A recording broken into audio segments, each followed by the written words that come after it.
ಪ್ರಿಯ ವೀಕ್ಷಕರೇ ನಮಸ್ಕಾರ. ನಾನು ನಿಮ್ಮ ಉಮೇಶ್. ಬೆಂಗಳೂರಿನ RCB ವಿಜಯೋತ್ಸವದಲ್ಲಿ ನಡೆದಂತಹ ಘಟನೆ ಕರಳನ್ನ ಹಿಂಡುತ್ತಾ ಇದೆ. ಆ ಘನಘೋರ ದೃಶ್ಯಗಳು ಮತ್ತೆ ಕಣ್ಮುಂದೆ ಬರ್ತಾ ಇದೆ. ಇದಕ್ಕೆ ನಮ್ಮ ಸರ್ಕಾರ, ನಮ್ಮ ನೇತಾರರು ಕೊಡ್ತಾ ಇರುವಂತಹ ಸಮರ್ಥನೆ, ರಿಯಾಕ್ಷನ್ಸ್ಗಳು ಅಸಖ್ಯವನ್ನು ಹುಟ್ಟಿಸ್ತಾ ಇದೆ. ಭೂಮಿಕ್ ಅಂತ ಹೇಳಿ 19 ವರ್ಷದ ಹುಡುಗ, ಫಸ್ಟ್ ಇಯರ್ ಇಂಜಿನಿಯರಿಂಗ್ ಸ್ಟೂಡೆಂಟು, ತನ್ನ ಗೆಳೆಯರ ಗುಂಪಿನೊಂದಿಗೆ ಸ್ಟೇಡಿಯಂಗೆ ಬಂದಿರ್ತಾನೆ.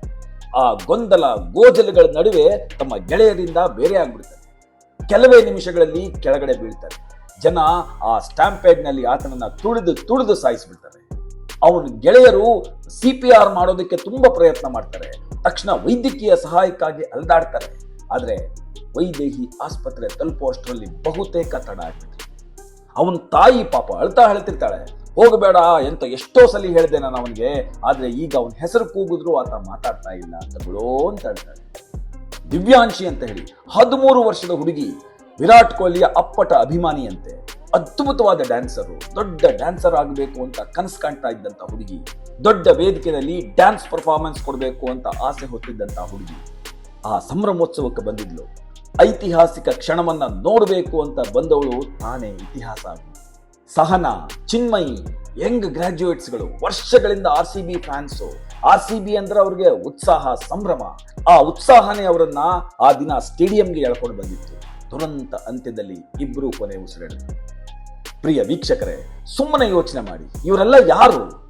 ಇವರೆಲ್ಲ ವಿದ್ಯಾರ್ಥಿಗಳಾಗಿದ್ದವರು, 108 ಕನಸುಗಳನ್ನ ಹೊತ್ತು ಬದುಕ್ತಾ ಇದ್ದಂಥವ್ರು, RCB ತಂಡದ ಅಭಿಮಾನಿಗಳು. ಎಲ್ಲರೂ ದುರಂತದಲ್ಲಿ ಬಲಿಯಾಗಿದ್ರು. ನಮ್ಮ ದೇಶದ ಒಂದು ಸಮಸ್ಯೆ ಏನು ಗೊತ್ತಾ? ಯಾವುದೋ ಸಿನಿಮಾ ನಟರ ಯಶಸ್ಸನ್ನ, ಯಾವುದೋ ಕ್ರಿಕೆಟಿಗರ ಯಶಸ್ಸನ್ನ ನಾವು ನಮ್ಮದೇ ಯಶಸ್ಸು ಅನ್ನೋ ರೀತಿಯಲ್ಲಿ ಸಂಭ್ರಮಿಸ್ತೀವಿ. ಹೃದಯ ಪೂರ್ವಕವಾಗಿ ಅಂತಃಕರಣದಿಂದ ಸಂಭ್ರಮಿಸ್ತೀವಿ, ಕೂಗಾಡ್ತೀವಿ, ಕಿರ್ಚಾಡ್ತೀವಿ, ಡ್ಯಾನ್ಸ್ ಮಾಡ್ತೀವಿ, ಭಾವೋದ್ವೇಗಕ್ಕೆ ಒಳಗಾಗ್ತೀವಿ, ಲಕ್ಷ ಜನ ಸೇರ್ತೀವಿ. ಆದ್ರೆ ಆ ಉಲ್ಲಾಸ, ಉನ್ಮಾದದ ಉರಿಯಲ್ಲಿ ನಮ್ಮನ್ನ ನಾವು ಮರೆತು ಬಿಡ್ತೀವಿ. ಸಮೂಹ ಸನ್ನಿಗೆ ಒಳಗಾಗ್ಬಿಡ್ತೀವಿ. ನಮ್ಮ ಸುರಕ್ಷತೆಯನ್ನು ಮರೆತು ಬಿಡ್ತೀವಿ. ಹಾಗೆ ನಾವು ನಮ್ಮ ಸುರಕ್ಷತೆಯನ್ನ ಮರೆತಾಗ ಉತ್ಸಾಹ ಅನ್ನೋದು ಪ್ಯಾನಿಕ್ ಆಗಿ ಕನ್ವರ್ಟ್ ಆಗಿಬಿಡುತ್ತೆ. ಕೊನೆಗೆ ದುರಂತಕ್ಕೆ ತಿರುಗಿಬಿಡುತ್ತೆ. ಜೀವಗಳು ಹೊರಟು ಹೋಗ್ತವೆ. ಆ ನಂತರ ನಮಗೆ ರಿಯಲೈಸ್ ಆಗುತ್ತೆ, ಮೊನ್ನೆ ಆದದ್ದೇ IPL ನಂತಹ ಆಟದ ಬಗ್ಗೆ, ಅಲ್ಲಿನ ಪ್ಲೇಯರ್ಸ್ಗಳ ಬಗ್ಗೆ ಈ ಮಟ್ಟದ ಉಮೇದು, ಉತ್ಸಾಹ, ಉನ್ಮಾದ ನಮಗೆ ಬೇಕಾ?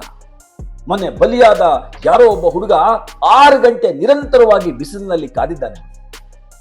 ಊಟ ತಿಂಡಿ ಏನೂ ಮಾಡಿಲ್ಲ. ಮನೆಯಿಂದ ಹೋಗುವಾಗ ಅಮ್ಮ ಸ್ವಲ್ಪ ಊಟ ಮಾಡ್ಕೊಂಡು ಹೋಗು ಅಂತ ಹೇಳಿದ್ರೆ ಬೇಡ ಅಂತ ಹೇಳಿ ಹಾಗೆ ಸ್ಟೇಡಿಯಂಗೆ ಬಂದಿದ್ದಾನೆ. ಯಾಕೆ? ವಿಜಯೋತ್ಸವದಲ್ಲಿ ಭಾಗಿಯಾಗೋದಕ್ಕೆ, ತನ್ನ ಫೇವರೇಟ್ ಪ್ಲೇಯರ್ನ ನೋಡೋದಕ್ಕೆ. ಆದ್ರೆ ಕೊನೆಗಾದದ್ದೇನು? ದುರಂತ ಅಂತ್ಯ. ಈ ದುರಂತ ಅಂತ್ಯ ಆಟ ನಡೆಯುವಾಗ ಆಯ್ತೇನು? ಇಲ್ಲ. ಯಾವುದೋ ಗಲಭೆಯಿಂದ ಆಯ್ತಾ? ಇಲ್ಲ. ಉಗ್ರ ದಾಳಿಯಿಂದ ಆಯ್ತಾ? ಪ್ರಕೃತಿ ವಿಕೋಪದಿಂದ ಆಯ್ತಾ? ಅಥವಾ ಯಾವುದೋ ಅಪಘಾತದಿಂದ ಆಯ್ತಾ? ಖಂಡಿತ ಇಲ್ಲ. ಈ ದುರಂತ ನಡೆದದ್ದು ಅದೇ ವಿಜಯೋತ್ಸವದ ಉನ್ಮಾದದಲ್ಲಿ. ಆಗ ನಡೆದ ಕಾಲ್ತುಳಿತಕ್ಕೆ ಅನ್ಯಾಯವಾಗಿ ತಮ್ಮ ಪ್ರಾಣವನ್ನೇ ಕೊಟ್ಬಿಟ್ವು ಈ ಎಳೆ ಜೀವಗಳು. ಬೆಕ್ಕಿತಾ ಇದು ನಮ್ಗೆ. ಇವತ್ತು ಆ ಕುಟುಂಬಗಳ ನೋವು, ಆಕ್ರಂದನವನ್ನ ಕೇಳೋರು ಯಾರು? ಅದನ್ನ ಕೇಳೋದಕ್ಕೆ RCB ಬರುತ್ತೇನು? ಪ್ಲೇಯರ್ಸ್ ಯಾರಾದ್ರೂ ಬರ್ತಾರಾ?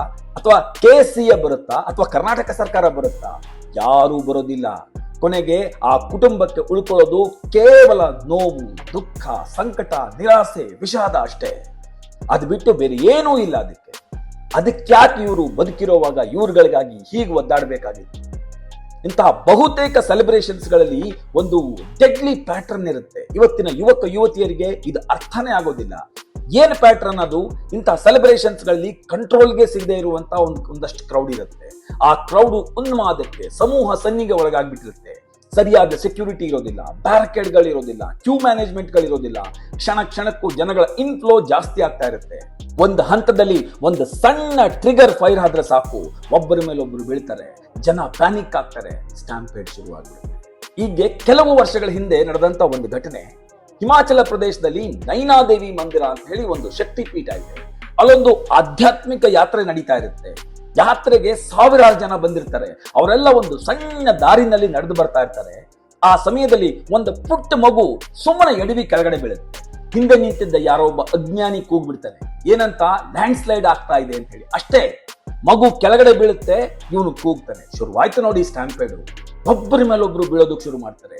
30 ಜನ ಮಕ್ಕಳು ಸೇರಿದ ಹಾಗೆ 146 ಮಂದಿ ಆ ಸ್ಟ್ಯಾಂಪೇಡ್ ನಲ್ಲಿ ಪ್ರಾಣ ಬಿಟ್ಟಿದ್ದಾರೆ. ಎಷ್ಟೋ ಜನರ ಕೈಯಲ್ಲಿ ದೇವಿಗೆ ತಂದಿದ್ದ ಹೂಗಳು ಹಾಗೆ ಇರ್ತವೆ, ಅದೇ ಸ್ಥಿತಿನಲ್ಲಿ ಹೆಣವಾಗಿ ಬಿದ್ದಿರ್ತಾರೆ. ನಾನು ಯಾಕೆ ಇದನ್ನ ಹೇಳಿದೆ ಅಂತಂದ್ರೆ, ಜನಜಂಗುಳಿ ಪ್ರದೇಶದಲ್ಲಿ ಸರಿಯಾದ ವ್ಯವಸ್ಥೆ, ಸೇಫ್ಟಿ, ಸೆಕ್ಯೂರಿಟಿ ಇಲ್ಲ ಅಂತಂದ್ರೆ ಒಂದು ಸಣ್ಣ ಎಡವಟ್ಟು ಮಹಾ ದುರಂತವೊಂದಕ್ಕೆ ನಾಂದಿ ಹಾಡಿಬಿಡುತ್ತೆ. ಮೊನ್ನೆ ಬೆಂಗಳೂರಿನಲ್ಲಿ ಆದದ್ದು ಅದೇ.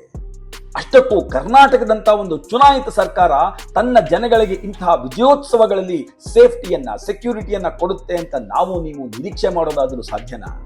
ತಮ್ಮ ಸ್ವಾರ್ಥ, ದುರಾಸೆಗೆ ಜನಗಳ ರಕ್ತ ಹೀರ್ತಾ ಇರುವಂತಹ ಜನ ಇವರು. ಈ ಘಟನೆಗೆ ಇವರೆಲ್ಲ ಹೇಗ್ ಕಾರಣ ಆದ್ರು ಅಂತ ದಿನ ಬೆಳಗಾಯ್ತು ಅಂದ್ರೆ ವರದಿಗಳು ಬರ್ತಾ ಇದೆ. ಒಬ್ಬರ ಮೇಲೊಬ್ರು ಬ್ಲೇಮ್ಗಳನ್ನ ಹಾಕ್ತಾ ಇದ್ದಾರೆ. ಯಾರ್ದೋ ತಪ್ಪಿಗೆ ಯಾರ್ದೋ ತಲೆದಂಡ ಆಗ್ತಾ ಇದೆ. ಜವಾಬ್ದಾರಿಯುತ ಸ್ಥಾನದಲ್ಲಿರೋರು ನಮಗೂ ಇದಕ್ಕೂ ಸಂಬಂಧವೇ ಇಲ್ಲ ಅಂತ ಹೇಳಿ ಕೈ ತೊಳ್ಕೊಳ್ತಾ ಇದ್ದಾರೆ. ಅದೆಲ್ಲವನ್ನ ನೀವು ನೋಡ್ತಾ ಇದ್ದೀರಿ. ಇಂತಹ ಲಜ್ಜೆಗಳಿಗಳ ಬಗ್ಗೆ ನಾನು ಮಾತಾಡೋದಿಲ್ಲ. ಆದ್ರೆ ಇದ್ಯಾವುದನ್ನು ಅರ್ಥ ಮಾಡ್ಕೊಳ್ಳದೆ ನಮ್ಮ ಅಮಾಯಕ ಜನ ಇಂತಹ ಟ್ರಾಪ್ಗೆ ಬಿದ್ದು ಪ್ರಾಣ ಕಳ್ಕೊತಾರಲ್ಲ ಅನ್ನೋದೇ ಬೇಸರ ಹುಟ್ಟಿಸುವಂತ ಸಂಗತಿ. ಅಲ್ಲ ರೀ, ಒಂದು ಟ್ರೋಫಿ, ಯಾರ್ದೋ ಒಂದು ಗೆಲುವಿನ ಕ್ಷಣ, ಅಥವಾ ಒಂದು ಫೋಟೋಗ್ರಾಫು, ಒಂದು ಆಟೋಗ್ರಾಫು, ಒಂದು ಫೇಸ್ಬುಕ್ ಪೋಸ್ಟು, ಅಥವಾ ಒಂದು ಇನ್ಸ್ಟಾಗ್ರಾಮ್ ರೀಲ್ಸು ಒಂದು ಜೀವಕ್ಕಿಂತ ದೊಡ್ಡದ?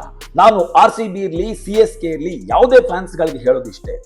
ಇವತ್ತು RCB ಗೆದ್ದಿದೆ, ಆದ್ರೆ 11 ಕುಟುಂಬಗಳು they last for ever.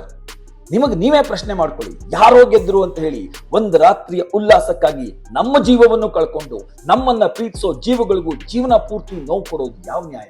You be a fan, but be a responsible human being first. ನೀವು ಸೆಲೆಬ್ರೇಟ್ ಮಾಡಿ, ಆದ್ರೆ ಎಚ್ಚರಿಕೆಯಿಂದ ಇರಿ. ನೀವು ಕೂಗಾಡಿ, ಕಿರ್ಚಾಡಿ, ಘೋಷಣೆಗಳನ್ನ ಕೂಗಿ, ಆದ್ರೆ ಪ್ಲೀಸ್ ಬಿ ಇನ್ ಕಂಟ್ರೋಲ್.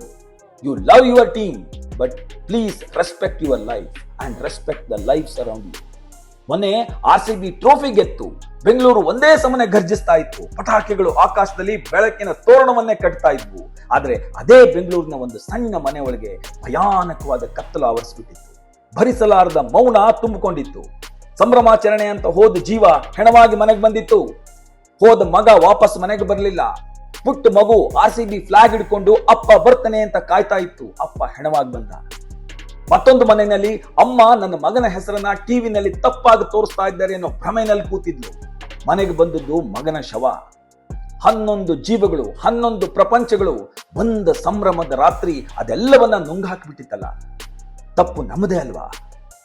ಒಂದು ಸಲ ಪ್ರಶ್ನೆ ಮಾಡ್ಕೊಳ್ಳಿ, ಒಂದು ಸಂಭ್ರಮಾಚರಣೆ ಶವಯಾತ್ರೆಯಾಗಿ ಯಾಕೆ ಪರಿವರ್ತನೆ ಆಗತ್ತೆ ಅಂತ ಹೇಳಿ. ಯಾಕೆ ಅಂತಂದ್ರೆ ಒಂದು ಎಕ್ಸೈಟ್ಮೆಂಟ್ ಅಲ್ಲಿ ನಾವು ಮನುಷ್ಯರು ಅನ್ನೋದನ್ನೇ ನಾವು ಮರೆತು ಬಿಡ್ತೀವಿ. ಮುಂದೆ ಹೋಗಬೇಕು ಅನ್ನೋ ಧಾವಂತದಲ್ಲಿ ಯಾರನ್ನೋ ತಳಿತೀವಿ, ಯಾರನ್ನೋ ತುಳಿತೀವಿ. ಯಾರು ಬಿದ್ದಿದ್ದಾರೆ ಅಂತ ಕೂಡ ನೋಡೋದಿಲ್ಲ. ಹುಚ್ಚು ಪ್ರೀತಿ, ಹುಚ್ಚು ಆವೇಶ, ಹುಚ್ಚು ಉದ್ವೇಗ, ನಮ್ಮ ಭಾವನೆಗಳು, ಸಹಾನುಭೂತಿ ಅನ್ನೋದನ್ನ ಮರೆಮಾಚಿಬಿಡ್ತವೆ. ಮುಂದಿನ ಬಾರಿ ಇಂಥ ಯಾವುದೇ ಸಂದರ್ಭ ಬಂದಾಗಲೂ ಏನು ಬಂದೇ ಬರುತ್ತೆ. ಆಗ ಒಂದು ಸಲ just you give a pass. ಯಾವುದೋ ಆಟಗಾರನ ನೋಡಿ ಹುಚ್ಚೆದ್ದು ಓಡೋದಕ್ಕಿಂತ ಮೊದಲು ಒಂದು ಸಲ ನಿಮ್ಮ ಸುತ್ತಮುತ್ತ ನೋಡಿ. ಪ್ರತಿಯೊಂದು ಜೀವನೂ ಅಮೂಲ್ಯ, ಪ್ರತಿಯೊಂದು ಜೀವಿಯೂ ಅಮೂಲ್ಯ ಅನ್ನೋದನ್ನ ಮನಸ್ಸಿನಲ್ಲಿ ಇಟ್ಕೊಂಡು ಸಂಭ್ರಮಾಚರಣೆಯನ್ನ ಮಾಡಿ. ಯಾರ್ದೋ ಒಂದು ಪುಟ್ಟ ಮಗು ನಿಮ್ಮ ಮುಂದೆ ನಿಂತಿದೆ ಅಂತ ಯೋಚನೆ ಮಾಡಿ ಸಂಭ್ರಮಾಚರಣೆಯನ್ನ ಮಾಡಿ. ಕಾರಣ ಇದು ಸತ್ಯ. ನೀವು ಪ್ರೀತಿಸೋ ಜೀವಗಳು ಕಳೆದು ಹೋಗೋ ಸಮಯದಲ್ಲಿ ಯಾರು ನಿಮ್ಮ ಸಹಾಯಕ್ಕೆ ಬರೋದಿಲ್ಲ. ಸರ್ಕಾರಗಳಾಗ್ಲಿ, ಆಡಳಿತಶಾಹಿಗಳಾಗ್ಲಿ, ವ್ಯವಸ್ಥೆಯಾಗ್ಲಿ ಯಾರೂ ಬರೋದಿಲ್ಲ. ಕಾರಣ ಅಲ್ಲಿರೋ ಬಹುತೇಕರು ಸ್ವಾರ್ಥಿಗಳು. ಚಿತೆನಲ್ಲಿ ಮೈ ಕಾಯಿಸ್ಕೊಳ್ಳುವಂತಹ ಜನಗಳು, ಚಿತೆನಲ್ಲಿ ಬೀಡಿ ಹಚ್ಕೊಳ್ಳುವಂತಹ ಜನಗಳು. ಇದನ್ನ ನೋಡಿನೂ ನಾವು ಎಚ್ಚೆತ್ತುಕೊಳ್ಳದೇ ಇದ್ರೆ ನಮ್ಮಷ್ಟು ಮೂರ್ಖರು ಬೇರೆ ಯಾರೂ ಇಲ್ಲ. ಹಾಗಾಗಿ ಮುಂದೆಂದೂ ಸಹ ಇಂತಹ ಘಟನೆಗಳು ಆಗೋದು ಬೇಡ. Let this be our last lesson written in blood. ಸೋತ ತಂಡ ಮತ್ತೆ ಗೆಲ್ಬಹುದು, ಸೋತ ಟ್ರೋಫಿಯನ್ನ ಮತ್ತೆ ಪಡ್ಕೊಳ್ಬಹುದು. A match can be replayed, a stadium can be refilled again. ಆದ್ರೆ ಹೋದ ಜೀವ ಮತ್ತೆ ಬರುತ್ತಾ? ಬದುಕು ಅನ್ನೋ ಪಂದ್ಯದಲ್ಲಿ ಒಂದು ಸಲ ಸೋತ್ರೆ ಅದನ್ನ ಮತ್ತೆ ಆಡೋದಕ್ಕಾಗತ್ತಾ? ನೆನಪಿರ್ಲಿ, life is larger than celebrations. ನಮಸ್ಕಾರ.